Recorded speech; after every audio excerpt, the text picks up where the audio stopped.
I can't hear anything.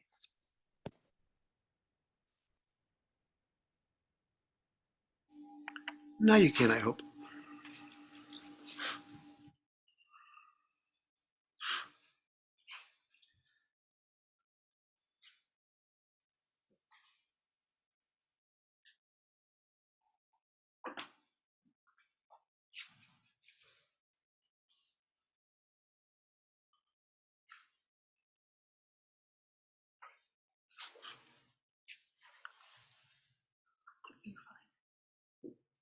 What's that? Is the view and everything fine? Looks pretty good. Okay. So I'll tell you what, it's on the speaker view.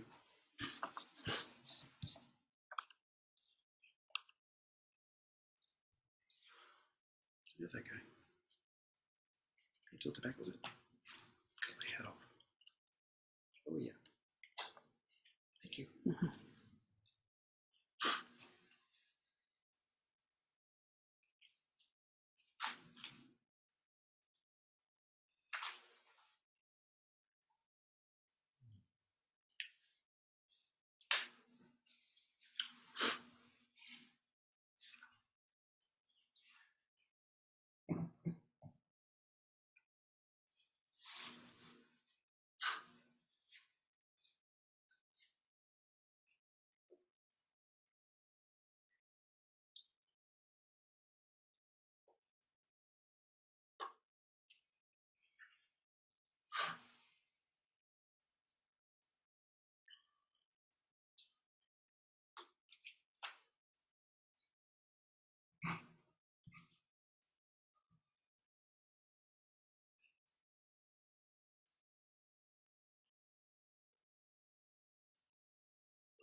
And unsurpassed, penetrating, and perfect Dharma is rarely met with, even in 100,000 million kalpas.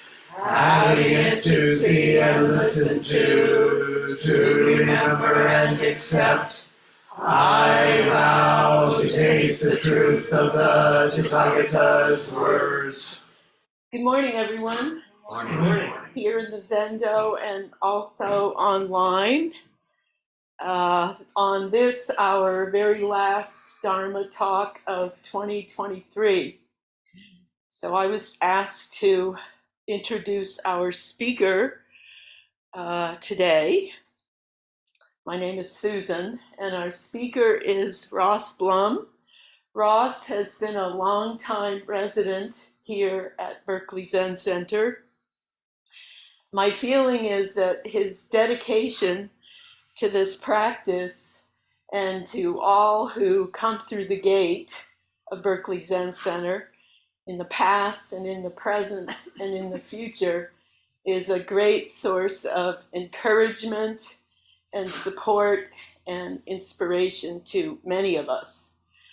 Ross is the one who arranges all of the Dharma talks and Way Seeking Mind talks throughout the year. He also serves our Sangha in many ways, both hidden and revealed. And his present position is as the Ino.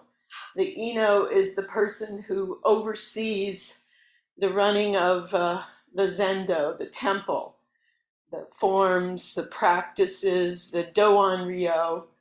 And he does that through training people and modeling the practice and giving us some correction when we need it in his kind manner, in an effort to harmonize in the Zendo and encourage us all to drop the small self. So put your hands in Gasho and help me welcome Ross. Thank you, Ross. Thank you kindly.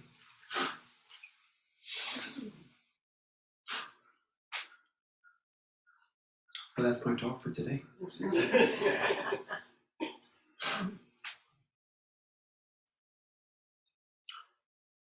Good morning, everyone. When I was back in my home here around the corner, I received a text from our president, Karen Sunheim, who can't be with us today because she's not feeling well. She's, in her words, exhausted from something or another. I'm sure it was something good. Anyway, she wanted to say something, and I said, well, I was going to introduce you, and you can unmute and tell people yourself. So, Karen, if you're there, could you unmute and let us know what was on your mind? Ross, I don't remember asking to speak.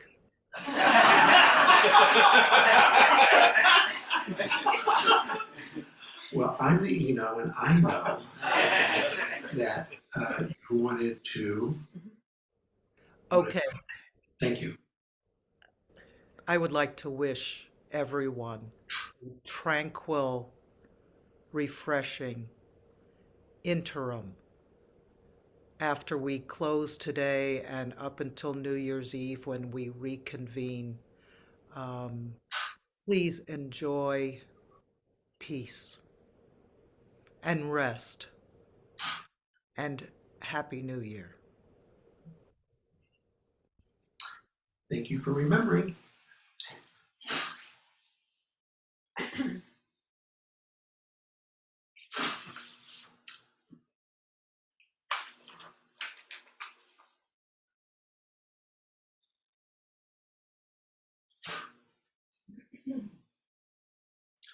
Today I am going to talk about birth and death.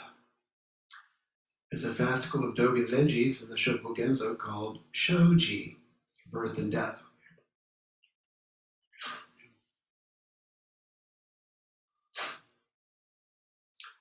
I arrived at Berkeley Zen Center because of a death. Richard Baker was the abbot at Zen Center in San Francisco, and he had to abdicate his position as abbot. And as a result of that, a lot of people left during that upheaval and death of the practice place and kind of an unknown about what was going to happen next. And one of the results of that, karmically, was Norman and Kathy Fisher and their two children came to have a sabbatical at Zen Community of New York, where I began practicing with Bernie Glassman 40 years ago, next month.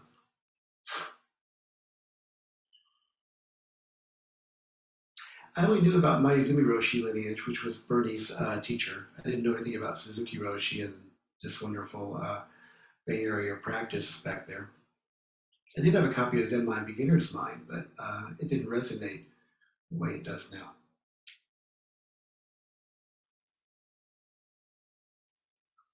So the short story is that I became aware of this lineage through Norman and Kathy and was reborn here. That's how I'm looking at birth and death.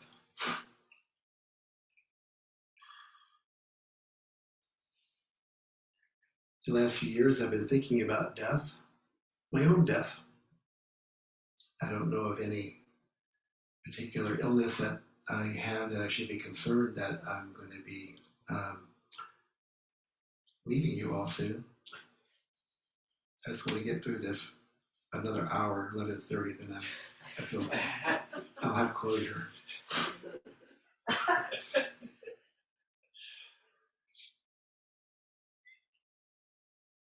I heard a Taisho here years ago that Norman offered rather nonchalantly in a conversational tone like I'm speaking now. Taisho literally means presentation of the shout. So the old teachers in China and Japan would give a shout, and they would, this explosion, and maybe some people woke up, either from their drowsiness or something deeper. So Norman's Taisho was a simple statement that we die because we are born. Now, everybody knows that. But the beautiful thing about Teisho is that it arrives from emptiness, which is just a spaciousness and vastness and potential, to world of form in we die because we're born.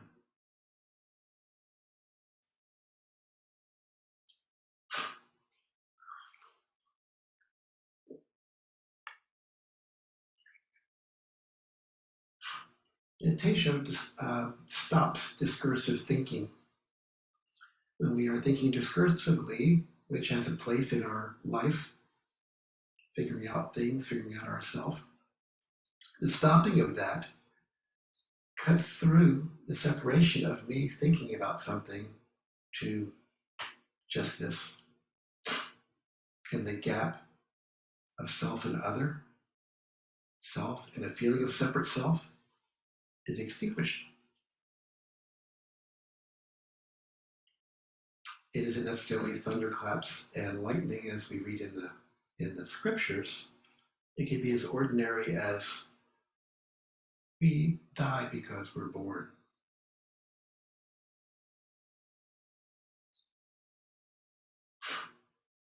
So birth and death, which is a typical translation, is apt. It's birth and death. They're joined together, one of these two things. But in our practice, we suffer because of the separation. This and that. Me and you. Hot and cold. So on the relative side of things, those descriptions have a place. And if we look into our discomfort, our doubts, and questions about why the hell is my life so miserable, we can look at this separation and dualistic thinking and feeling of separateness, which is why we came through the gate. Now, when I told Sojin Roshi, the reason I came to practice was looking for romance, he chuckled and said, I don't think that's right. And at the time, I thought he was mistaken, because that's what I really wanted in my life. The main thing I wanted in my life.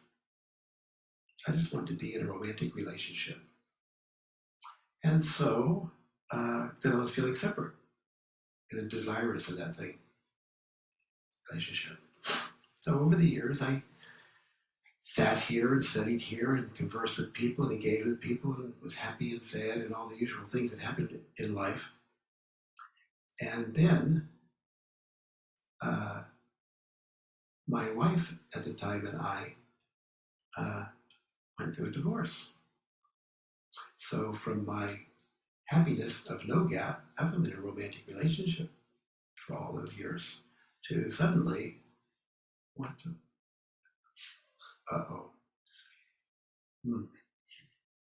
I'm here because of a romance, I thought, and I'm still here, and my romance went away. So what the hell am I going to do now? Well, I went into the Dokusan hut, a corner building on the property for those who might not know. And I went to Sojin and I said, Sojin, talked about what had just happened, which of course he was privy to. And he said, well, now you have an opportunity to practice being alone. Well, that wasn't what I wanted to hear, but that's the appropriate response of a teacher, Dharma teacher, who is here not to be my friend and pat me on the back, oh, I'm so sorry that happened to you, etc., which has a place when we're with our friends. But a Dharma teacher is to bring you back to practice and to work on closing the gap and the feeling of separation that causes the discomfort and suffering. So I worked on that for some years.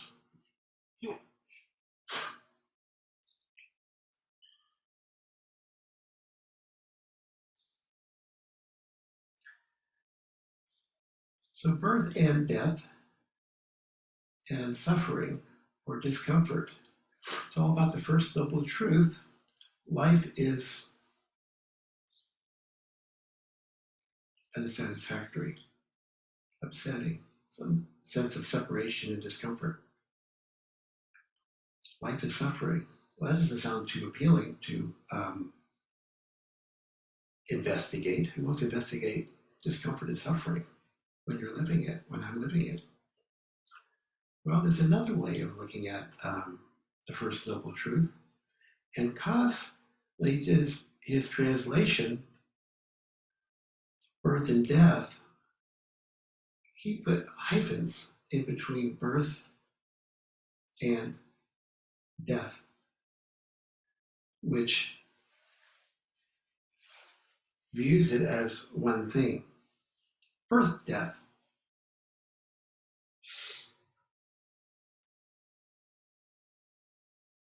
So, in closing that gap of separation, birth and death, and seeing birth, death, feeling birth, death,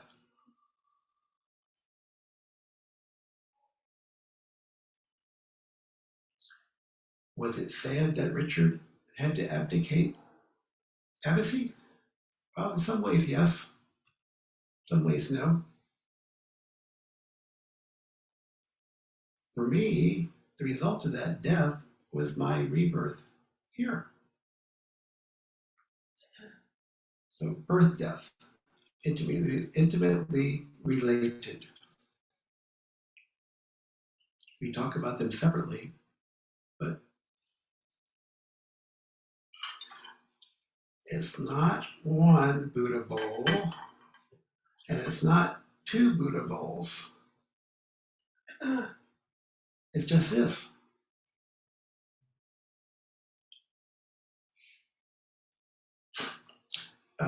This Buddha bowl was part of a set of 3 bowls that I use for oryoki meals, 4 meals in the Zendo. And they were made by my former wife, Baika, Plum Blossom. And I really cherish these bowls.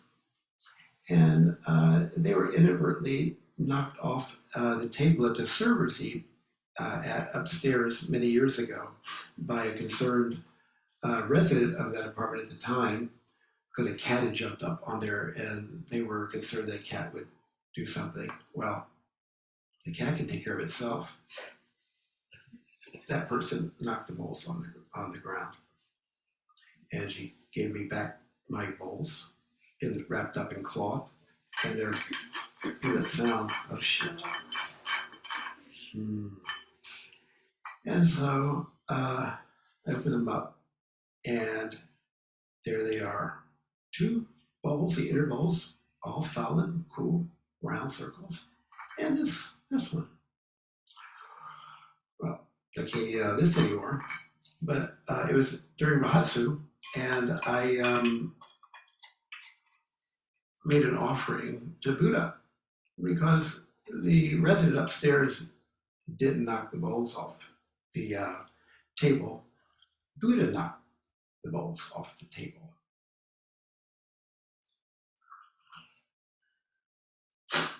Just as when Sojin was sounding the Makugyo as a young student at Sokoji, and a spider was coming closer and closer to where he was meeting the Makugyo with his beater. And spider dies, and he was talking to Suzuki Roshi about it, that, he didn't want to miss the beat, and the spider just came and boom. Suzuki Roshi said, "You didn't kill it, Buddha killed it." So what does that mean? Buddha dropped the bowls, or knocked the bowls off. Buddha killed the spider.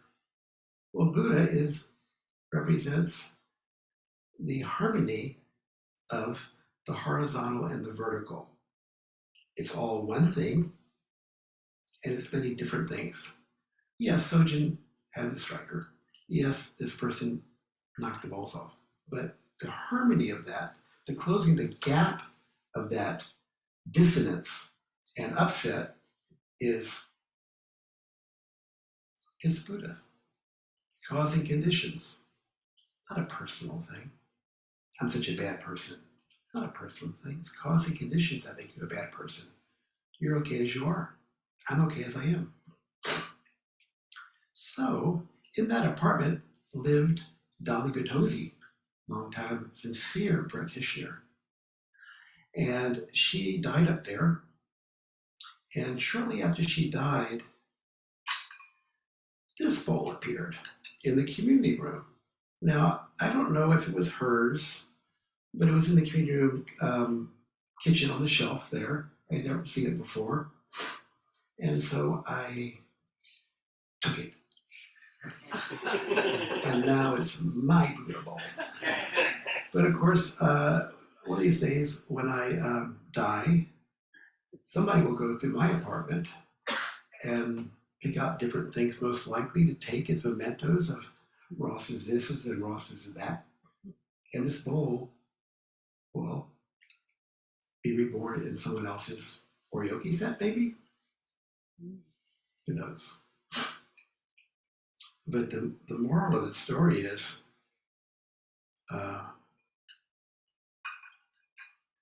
things disintegrate and things reintegrate. And that continuity of life and practice is what liberates us. Because the disintegration of a marriage and the reintegration or the rebirth of this is profound. Now, I would not have checked off on a box, how do you want to learn about awakening, lessening one's suffering, and nirvana? I would have checked off, get a divorce. But that's what I learned over those years. And when Sojin Roshi asked Suzuki Roshi, what is nirvana? He said, and I hear there's a book out now with that title, following one thing through to the end. So, when Sojin Roshi said, you get to practice being alone now, or at one now, that's what I did. It was the hell realm.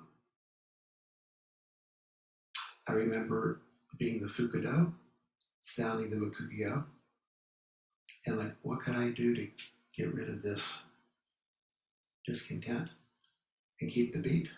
There was no spider, just my mind that was distracting me. And I looked at the little designs on the hashiki and kind of kept focused on them. Boom, boom, boom, boom, boom. With the beat. And I got through that. When I was at Pete's, working over the counter, and in this dark lament, I would go to the bathroom and cry. And then I would go out, back up to the counter and say, next in line, please.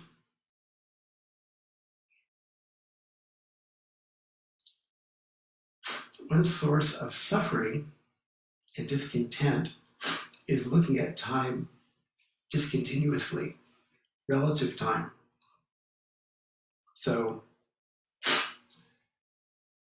if I would go into the whys and wherefores, why am I so upset? Why am I so happy? That's kind of picking up little bits of time and creating a story, Ross's story.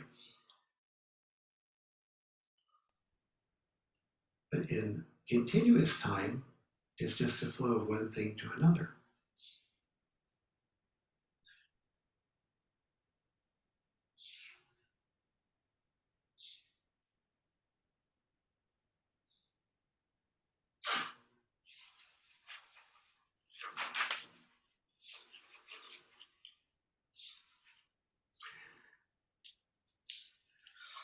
little bit from our ancestor. Suzuki Roshi says, in this way, our life is momentary, discontinuous time, and at the same time, each moment includes its own past and future. It's a continuous time, just the flow of life. In this way, our momentary and eternal life will continue. This is how we actually lead our everyday life, how we enjoy our everyday life, and how we have freedom from various difficulties. I was sick in bed for a long time, and I was thinking about those things. I was just practicing Zazen in bed. I should enjoy being in bed, laughing. Sometimes it was difficult, but then I laughed at myself. Why is it so difficult? Why don't you enjoy your difficulties? When I read that, it reminded me of his coming up to Sojin Roshi once and saying, just being alive is enough. We're alive because we're born, and that's enough, just as a baseline.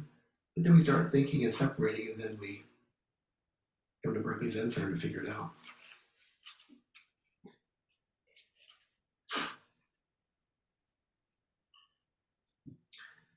So Dogen writes, because a Buddha is in or at one with birth and death, there is no birth and death. It is also said, because a Buddha is not in birth and death, a Buddha is not deluded by birth and death, which is a many and relative perspective of things. So, if we're at one with the separation and duality of birth, death, hot, cold, good, bad, attractive, ugly, if we're at one with that, we don't see any difference. It's just what's in front of us. And we do not suffer. But if we are separate from it, then we have this opportunity to pick and choose and judge. So how do those two go together? Well, they go together in the circle of Buddha. The aura or halo around Buddha's head on the sculpture there is a way to kind of remember that as all together. And more closer to home, the mudra that we use, lightly touching thumb tips, you hold everything together, the dark and the light.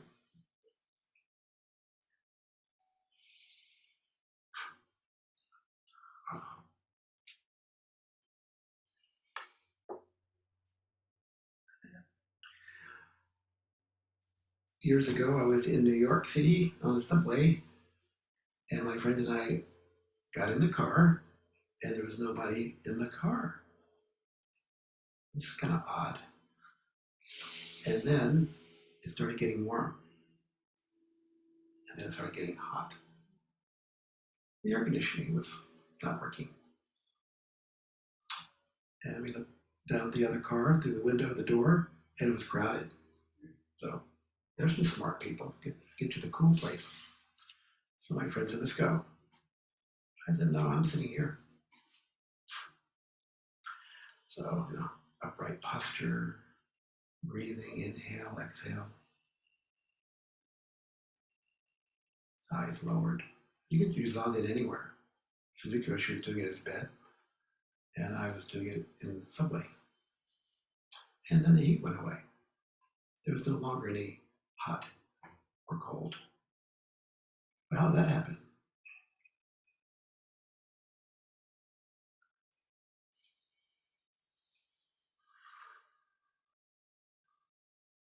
We breathe in and we take in the universe. Little gap between we exhale and let go of the universe. So we birth, or we are birthed by the phenomenal world, and we express or offer death, letting go of the world in our exhalation. And as Sojin Roshi said, if you want to know about birth and death, practice Zazen, because we're practicing for our death every moment with this inhalation of accepting and holding on to things and letting go of all things. And if we don't let go, if we do not exhale, we will continue to suffer. And the closest that we come to that in respiration is when our breathing gets short. So this is a somatic practice. It's not about figuring things out in our mind. It's about bringing the zazen focus into the hara, where we hold our mudra. And if the breathing is round, full, in the cycle, then the gap of inhalation, exhalation, being born, dying, becomes one continuous flow. And I've heard it said that people who practice sincerely and have this kind of experience, when they die, they don't struggle so much. Perhaps so. But I'm taking it on faith that there's something to this. Because after 40 years, my birthing of problems that have caused me much duress and discontent from time to time have been extinguished or understood and incorporated in a different way from this continuous practice.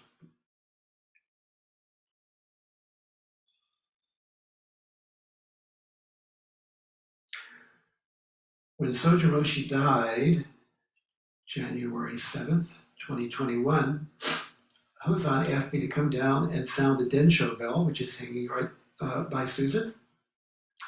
So I bowed, lifted the striker off the beam, had the clock that's in front of Margot beside me, and ding, ding, to start the rounds. Once a minute, bong, bong, bong. And we had a computer set up so people could hear online what was happening in here. It's a traditional thing to sound 108 bells when a teacher dies.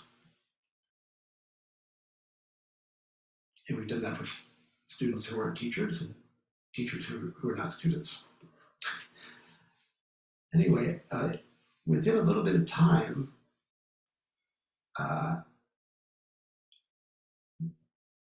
cold was birthed at my feet. I started feeling cold. Where'd that come from? Oh, right, it's wintertime. I'm sounding bells, and bells are sounding me, and here is this cold. What to do? I went from no separation of just to I'm uncomfortable.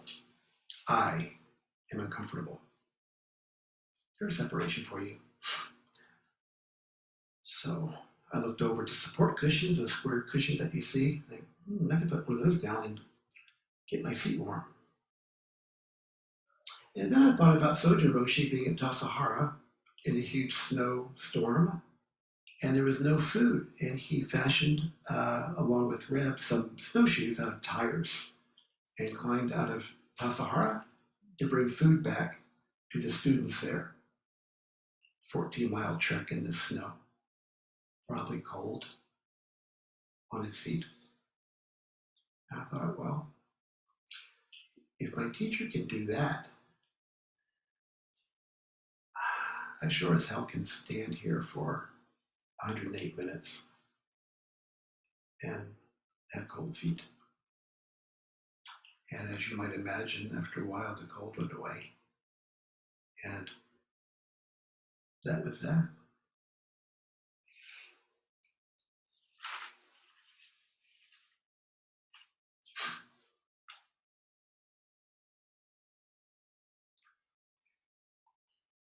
Dongshan Ryokai, or Dongshan Liangche, Chinese, Tuzan Ryokai, is the founder of our Soto Temple practice from China. And there's a story in his record that speaks to this. A monk asked, how does one escape hot and cold?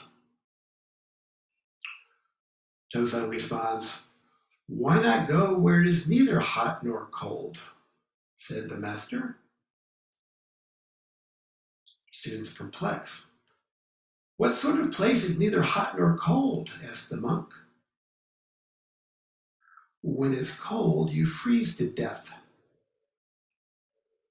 When it's hot, you swelter to death." In other words, when you feel hot and cold, you're separate. And of course, if I'm cold, I'm going to put on a jacket. There's nothing wrong with putting on a jacket to get warm. But the deeper question is, where is the cold and where is my response to that cold?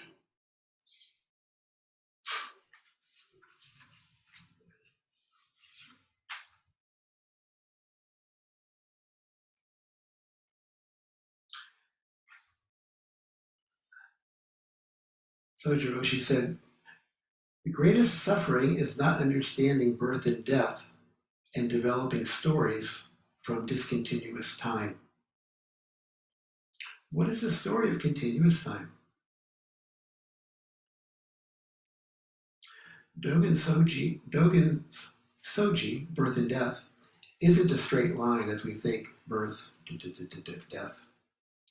It's more of a circle, all-inclusive circle that you can see in a Tibetan wheel of life, how our life is going around in a circle. So it's all included no matter what's going on.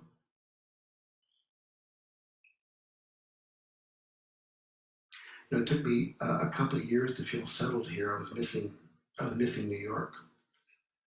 I was missing the seasons and the snow and cold, and I didn't miss the humidity and the heat. But nevertheless, I was missing New York. And there was a trainee here in the Zendo some years ago, and something came up, and I raised my hand and said, "Soji Roshi, you know, in New York, we blah, blah, blah, blah, blah." And he said, "Forget New York." So that was a Taisho. That was a way for me to be present and not be separate, and where half of my being was in New York and half of my being was here. Probably 3/4 of my being was in New York and a quarter was here. But nevertheless, that was that. And in this cutting off my discursive thinking and desires to be elsewhere, Manjushri's sword cuts through delusion and comes back up, and something is birthed, because birth and death go together. They're not separate. Death, and what's results? Birth. And if a kiyosaku or stick or a sword is a little bit too hard on the sensibilities, a well-placed word or two, like "forget New York," has the same effect. It's a call from emptiness. Thanks, Mike. This was a meditation I learned for a few days ago. So,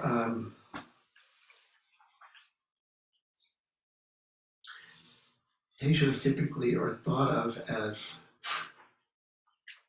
an expression of non-duality from a Zen master. And they take other forms like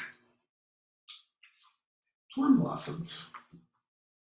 So I received this card today of plum blossoms on a branch, Japanese plum blossoms. Nice little greeting inside. Thank you very much, person who presented it to me. And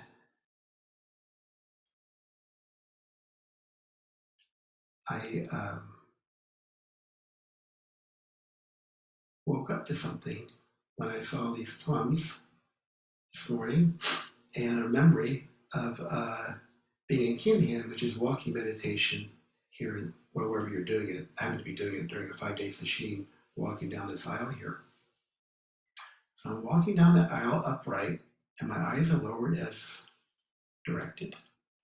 And I happen to catch a picture out that window frame. And that picture was the plum tree, which used to be there. The temple's named after it, and some blossoms blowing around. And I composed a poem of this experience.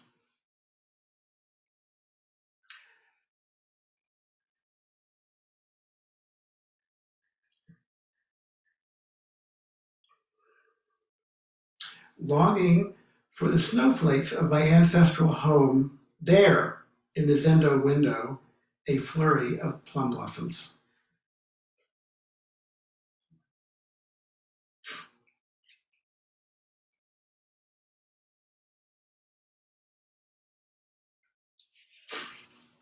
Dogen Zenji has a fascicle in Shobogenzo called Baika, plum blossoms, and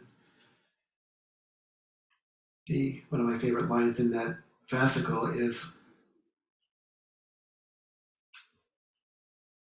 plum blossoms are the plum tree's offering, and the blossoms represent awakening.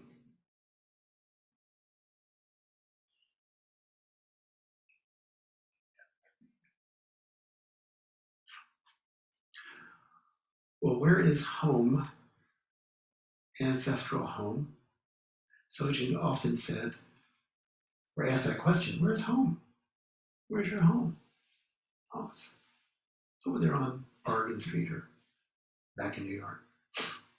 Well, for a practice place, home is here. And he would point to his hara, breathing center. You're always home if you're connected somatically into your body, not up here thinking about, I want to be in New York. Now I love New York, it's my favorite place on the planet. However, here's a pretty favorite place too.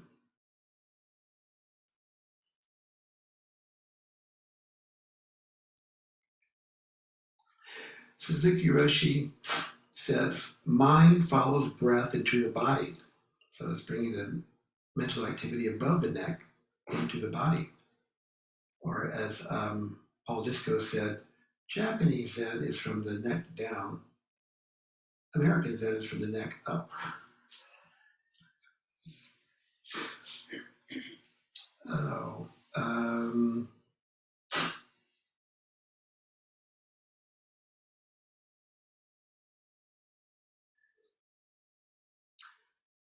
I was thinking about inspiration, taking in the universe, and expiration, exhaling. And I was thinking about expiring and what expires when we die. And I thought about parking spots. I don't drive a car. I haven't driven in years. But we have parking meters, and we plant ourselves somewhere in our parking spot, on this chair, wherever, and we put money in. We invest some time in the meter, and then I'm going to park here, and then the meter expires. Well, now what happens when the meter expires? I want to stay here longer, or I gotta go.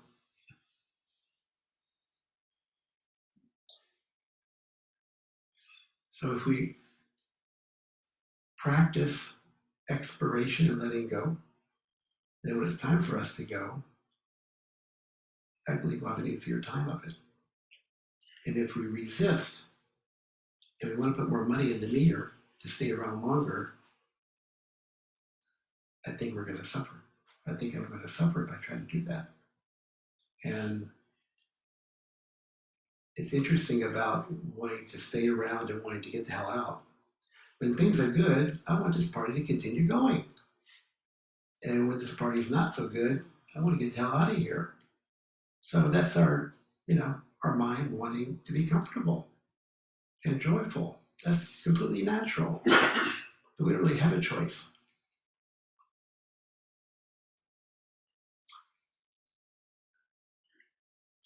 Einstein's last words were purported to be, "I have done my share, it's time to go."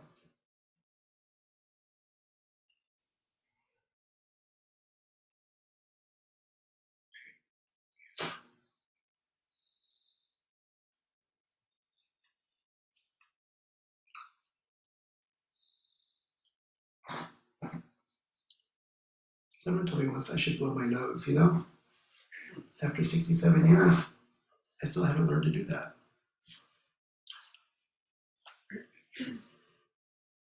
I learned how to do it. I just like to do that. Another Teisho for your contemplation of how things that are separate and how we think about death and birth. A Sangha member was at a rug shop some years ago, and Soji Roshi came in. He was rather fond of rugs. And the student said, I'm going to die. I don't need to buy a rug. Now, there's a practical place for that. Of course, I'm not going to be here very long, probably. So, what I want to buy something is accumulate something.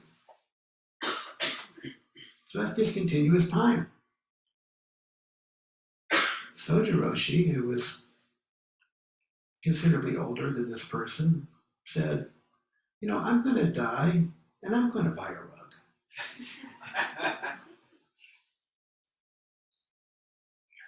Because the only time that we have is now. So thinking about, I'm going to die. I might do something differently. I might hold back. But living full on, moment by moment, is the teaching, is the teaching. And I don't know what happened with the students' understanding about the practice and all that, but nevertheless, that story really resonated for me.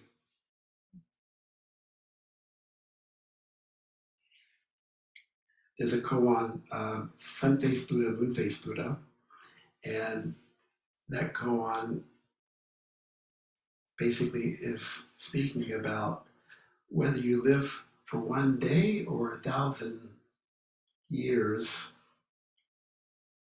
it doesn't matter.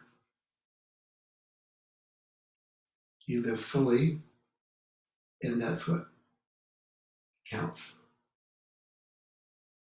So how do we live fully without worrying about how many more years do I have? What is birth? What ideation is birth thinking about death? Oh my God, I don't want to suffer. Well, neither do I. How much time do I have left? All those things. These are kind of the perennial issues that come up for people. And when Soja was asked, has your ideas or understanding about death changed since you've been diagnosed with terminal cancer? He said, no. We're all going to die. Everybody does it. What can I do about it? Just continue living my life fully. And that's what he did up to the end. And the end is the beginning, because with his death, I feel his presence even more here. I hear his words even more deeply now. I feel encouraged and inspired to continue to practice forever with his death. And people who wonder how that be, well, I don't know how it works, but that's how I feel. I had lunch with Jerry Oliva. Hey, Jerry, some years ago, and we were talking over lunch saying, let's continue supporting this practice at Berkeley Zen Center for the rest of our lives. I said, yeah, let's do that. And that's what we do. And we stumble and we get up and we continue supporting the practice here.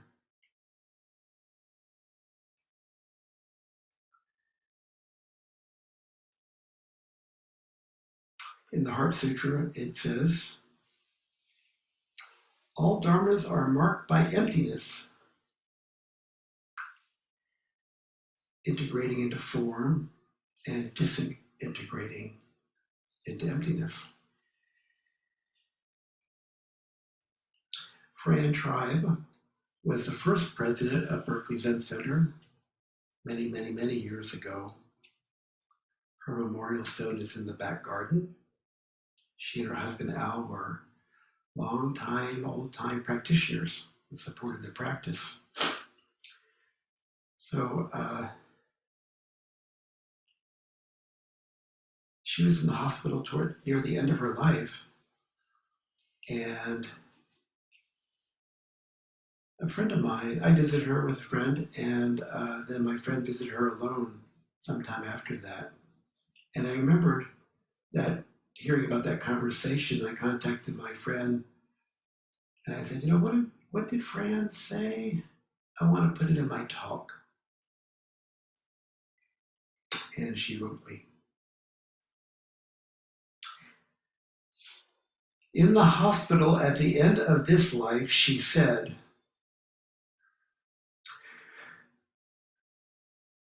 the skandhas are coming apart. And she cried. Her tears seemed to be less about the loss and more about the understanding the skandhas in a deep way in the beauty of realization. So is death sad? Yeah.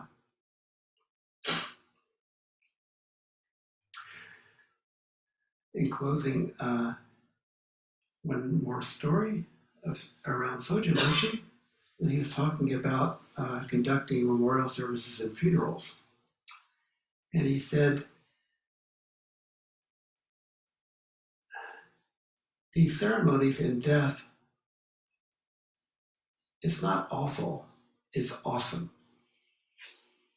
It's awesome. Life lived, a life dies, and it continues. That is awesome. And to return to Karen's question to me during the question about how was it for you with Sweet Pea, the temple cat who I took care of for a while, 5.5 years, and died. It was awful, and it was awesome. She and Rocky are buried underneath the chairs by my apartment near the Dokusan hut. So when you go by, in your heart outside, you can bow to those sweet cats who enriched my life and enriched those who touched them. Thank you very much. And we got a couple minutes for questions or comments, online or in person.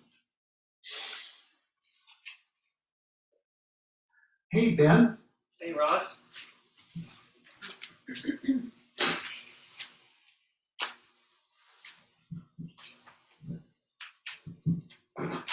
Ross, thank you so much for your talk.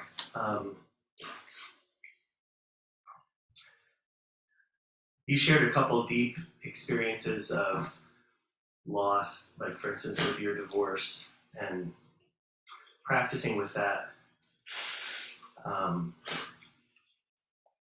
Do you have any words or guidance around how to practice with sort of where the loss or the suffering is something I do, some mistake I make, some failure I make? It's a mistake that you make, that's the loss. Uh-huh. Well, thought I had it. Come back. There's big losses that occur where we're not the cause. So we have to sit with them in some way. And then there's trouble we cause ourselves. And is there a different way to deal with that? Yes. My Ukrainian grandmother who came over in the early 20th century, offered me two teachings. One was her malto bread, which people have eaten from time to time here when I made them, her recipe. And the other saying, which is kind of old-fashioned, but it seems apt for this, if you watch the pennies, the dollars will take care of themselves. And my take on that is, if we take care of this person, the so-called other will be taken care of. And it doesn't mean that there won't be any discomfort, any suffering, and tragedy, and all of that. But in the taking care of this person, as I did in the midst of those things, I mean, who caused the divorce? Who caused is this a blame thing? Who caused the situation in the Middle East? Well, it's ancient tango karma, which we we recited our Bodhisattva ceremony.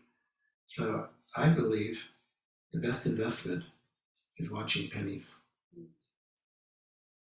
Thank you, Ben. I'm conscious of the time. It's time to go. If I don't see any virtual hands to give the onliners an opportunity, but we'll continue to practice forever. So I'm bound to run into you here or there. There's a celebration coming outside, I heard, so let's go to it.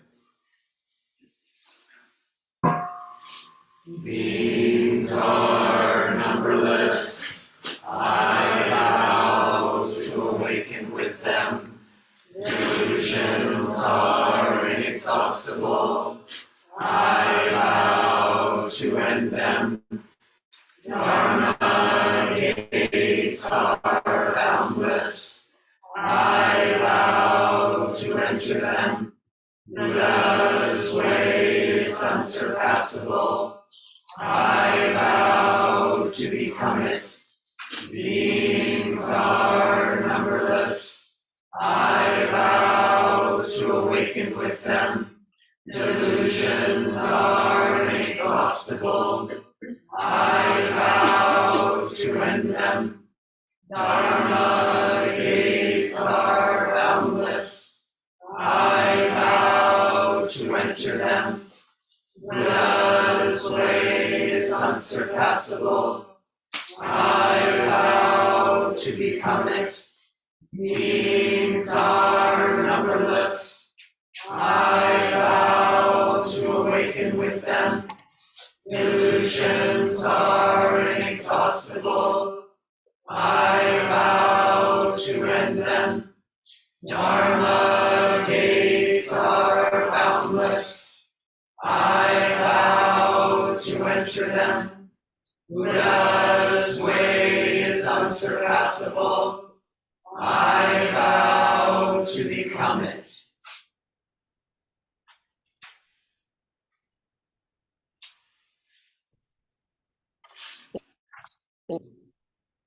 Thanks.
Morning, everyone.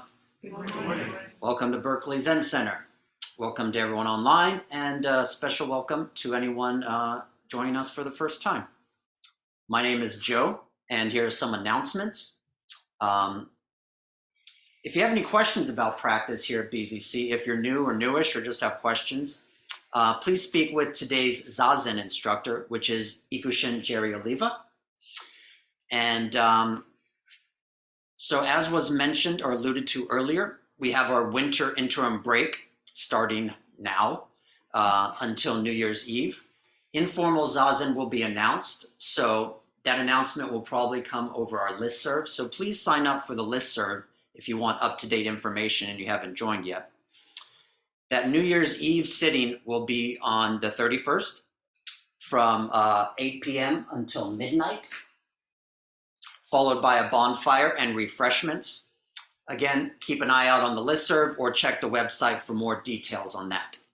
But that's on New Year's Eve from 8 p.m. till midnight, and you can drop in and drop out. Our regular Zazen schedule will return on Tuesday, January 2nd.